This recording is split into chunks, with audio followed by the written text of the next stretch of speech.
Такая же стройка, она идет везде, по всей республике. Это ни для кого не секрет. Кто это не знает, или не слышал, или не видит, он может проехать и посмотреть, что речь идет и о частном секторе. Частный сектор строится только тогда, когда люди получают вовремя зарплату, вовремя пенсию, вовремя пособие, вовремя получают, скажем, за то, что было по наводнению, вовремя по чрезвычайке, вовремя по оползневой зоне, другие трансферты. Вот тогда строится, тогда наши, вот это же наши строители, вот все, что строят, это же не откуда, не из заморских стран, а именно наши.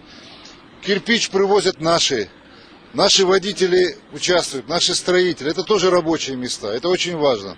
Не могу не спросить, не задать вопрос, который интересует сейчас просто всех жителей республики. Это выплаты в частном секторе за проживание чеченских беженцев по миграционной службе, по линии миграционной службы. Вот какие-нибудь изменения есть в этом деле? Мы там работу сейчас проводим в правительстве Российской Федерации, документы подготовлены, но вы знаете, парадоксальная ситуация. Мы сейчас столкнулись с удивительным явлением, которое объяснить невозможно, ни по-человечески, ни перед людьми, ни перед Всевышним.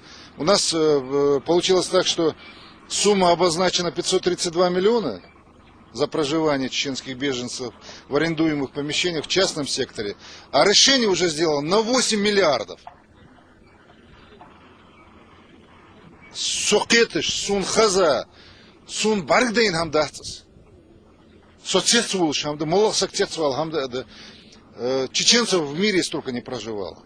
Сколько документов? Сколько халктон болчхан, Сибри Бахарич, Абяхкарич, Хансбарич, Европе Абахарич, Берег Вашах Тихче, Таганы Уолтят Ошудел Шубул Нохчи Вашах Тихче, Эштул Нохчи Бяхаб, Энкиатыш Кештят Остаган.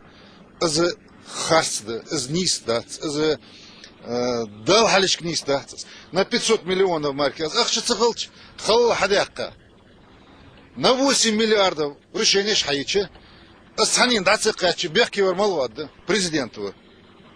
Цагар да марсисик ваши язбахат он быче президент бехки. Куана лат жил нухуш дацияхчи президент бехки.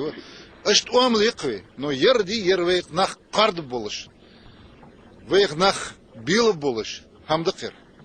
Вейна ешерфот барт. Недавно, где-то чуть более месяца назад, вы были в нашей ингушской клинической больнице. Что там сейчас происходит? Вы сказали, вы открыли нашу больницу. Она действительно наша. Она наша. И больница, и роддом, и каждый этот объект, он наш. Никто с космоса не свалился. Все мы ингуши здесь, и все друг друга знаем. То, что по больнице, больницы твои тизер. У нас и правительство, и Минздрав есть, и больница там на месте, все. Но обязательно мне нужно поехать все это делать. То есть у нас, мы видим, смотрим на этот объект, но мы или делаем вид, что мы не видим, или мы не хотим видеть. Поэтому сегодня, конечно, нам было бы намного легче построить новую больницу.